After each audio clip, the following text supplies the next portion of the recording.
Rain trickled down the station roof, the sound merging with the soft hum of trains arriving and leaving. She stood there, Mira, clutching a small bouquet of lilies, her eyes scanning every passing face. She had planned this moment for weeks.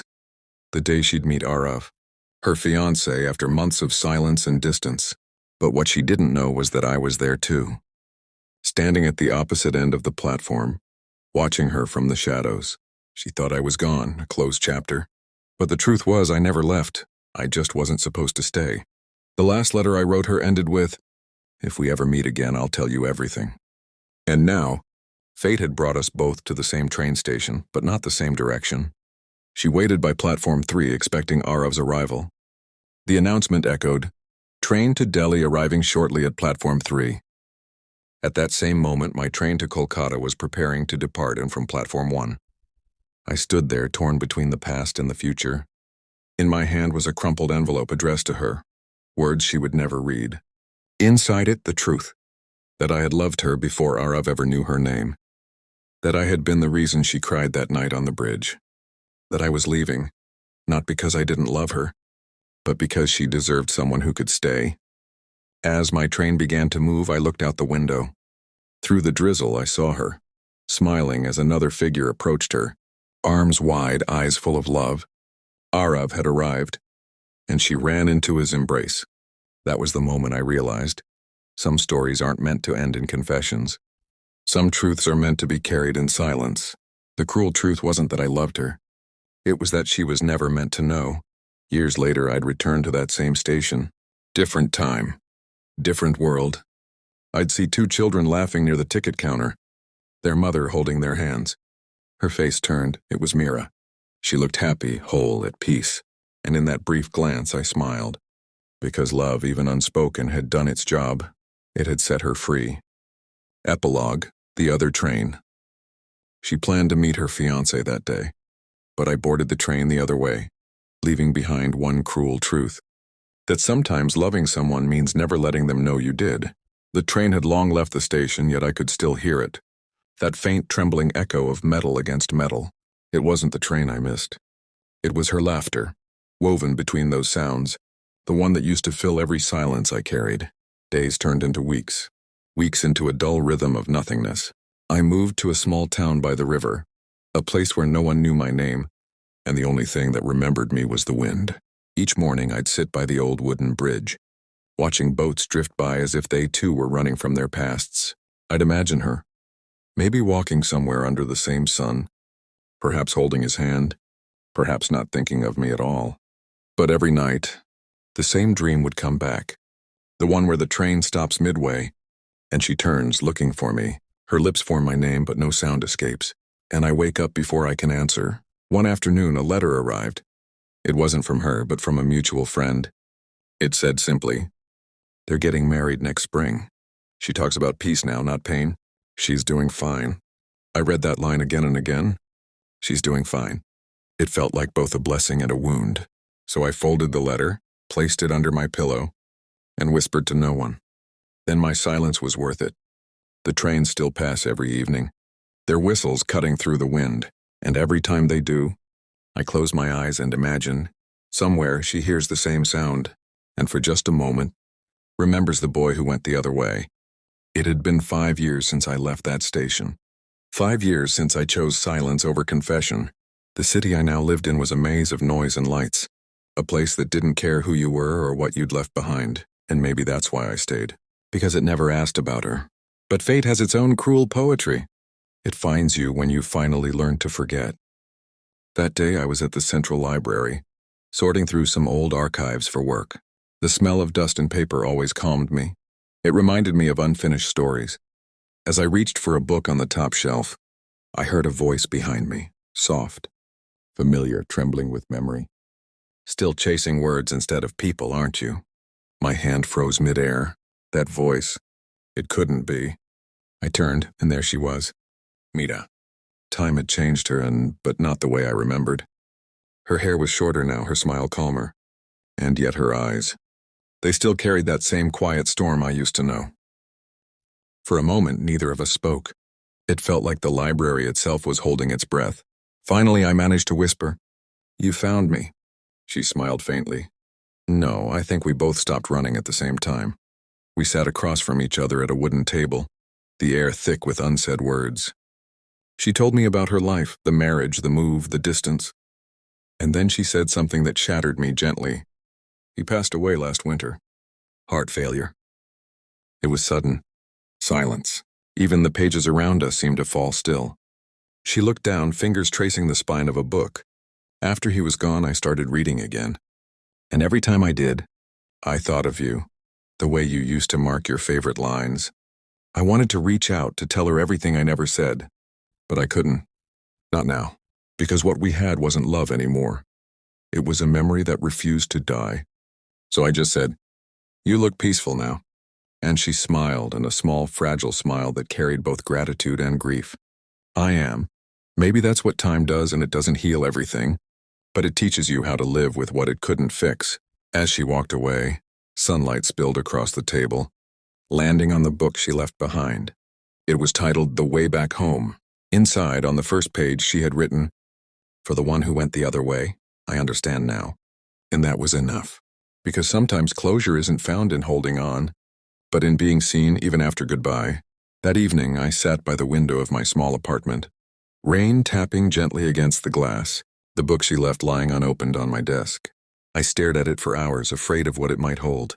Because sometimes it's easier to live with unanswered questions than to face the truth written in someone else's handwriting. Finally, with a shaky breath, I opened it. Inside the first few pages, her notes filled the margins, small, neat handwriting, like whispers from another time. Pain doesn't end when love ends. Some trains never really leave. They just keep circling the same station in our hearts. Each line hit harder than the last. It was as if she had written them for me, not for herself. Then I turned to the last page.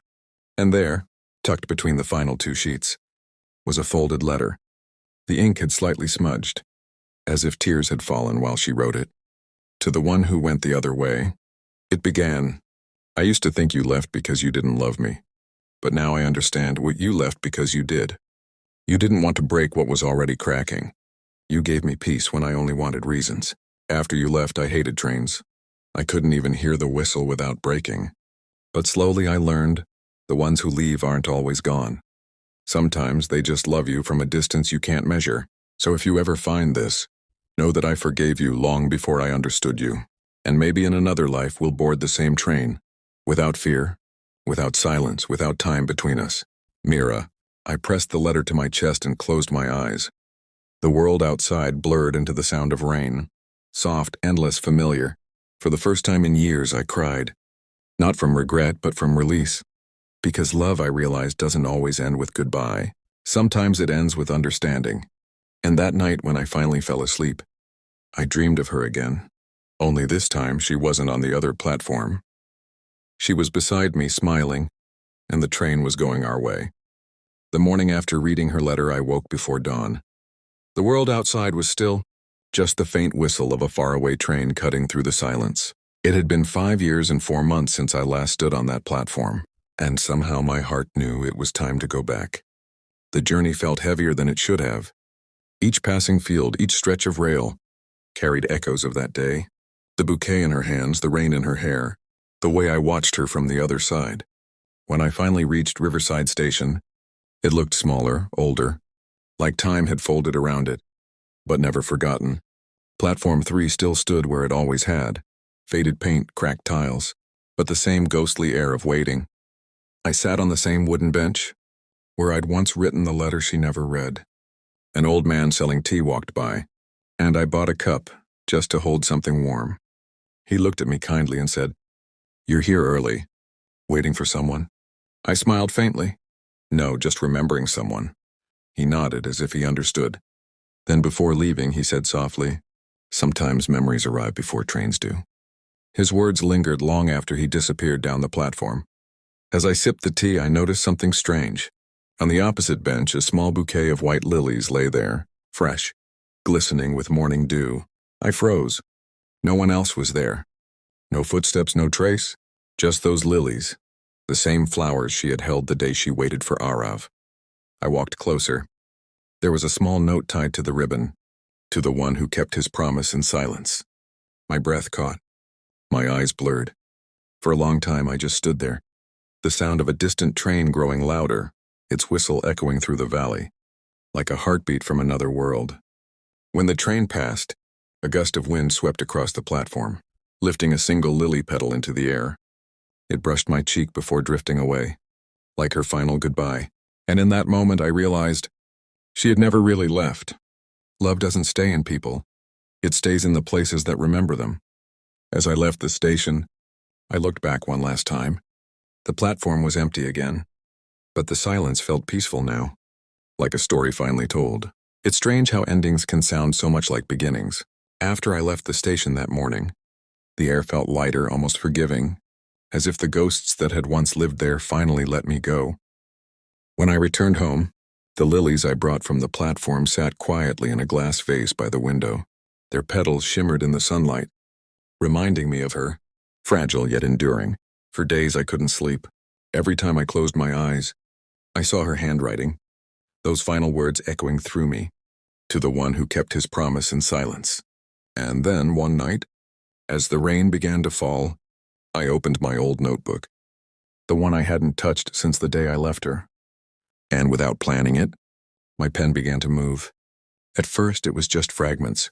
Memories turned into lines, pain softened into metaphors, but slowly something beautiful began to take shape. A story. Our story. I wrote about the day I left, the letter she never read, the train that went the other way. I wrote until dawn, and when I finished the last line, I realized it wasn't a confession anymore. It was closure. Weeks passed. I typed every word into my old computer, and when it was done, I titled it exactly as fate intended, The Train That Went the Other Way. I sent the manuscript to a small publisher, not because I wanted the world to know, but because I wanted her memory to travel farther than I ever could. Months later, I received a letter in return. The publisher's note read, "Your story feels real, almost too real. We'd like to share it, not as a love story, but as a journey of silence, time, and forgiveness." And so it began. The story went out into the world. People read it, cried for it, and somehow healed through it. One evening, while walking past a bookstore, I saw a young girl reading my book near the window. She was crying softly, a faint smile on her lips. I paused at the door, watching from a distance, and for the first time in years, I felt that maybe, just maybe, Mira was right beside me again, smiling through someone else's tears. Because love, when written, never truly dies. It becomes part of every reader who feels it, every heart that understands it. And that's when I knew the train that once went the other way had finally brought me home. It had been a full year since the book was published. Sometimes I still caught myself searching for her face in passing crowds, as if my heart refused to accept that she now lived only in words. But life had softened. The ache was still there, like an old scar that no longer hurt, just quietly reminded me of where I had once bled. One autumn morning, I decided to take the train again, to the countryside where she had grown up, where her family still lived, and where she was now buried. The journey was long and silent, the rhythmic clatter of the wheels almost comforting, like an old friend who remembered everything, but never asked questions. When the train finally stopped, I stepped onto a small sunlit platform surrounded by fields of golden wheat. It smelled of rain and earth and memories. I carried with me a single copy of my book and a fresh bouquet of white lilies. The path to her resting place wound through quiet trees and whispering wind. When I reached it, I stood still for a long time, unsure what to say to a silence that once spoke louder than words. Her gravestone was simple, her name carved in soft gray. Beneath it, a line that made my breath catch. She believed in love that asked for nothing. I knelt down, placed the lilies by her side, and opened the book. The pages fluttered as if moved by her breath. I began to read aloud, the final passage I had written for her. If love is a train, then not every journey needs a destination. Some are meant only to show us the beauty of the passing view, and to remind us that even when we part ways, the tracks remain side by side forever. The wind picked up gently, carrying the words through the trees. For a moment it felt like she was there, not as a ghost, not as sorrow, but as peace. As I stood to leave, A small folded paper fluttered from between the lilies. I hadn't placed it there. It was old, faded, the handwriting unmistakable. I told you we'd meet again. You just had to write your way back to me. Tears blurred the world before me, but I smiled through them, a deep, unshakable calm settling in my heart, because this time, the train wasn't leaving. It was waiting. For both of us. Epilogue, the train that went the other way. Years later, people still read the book and asked if it was real. I never told them. Some truths are too sacred for answers, but every time I hear a train whistle in the distance, I close my eyes and whisper her name. Not in grief, but in gratitude, because the love that once went the other way had finally come full circle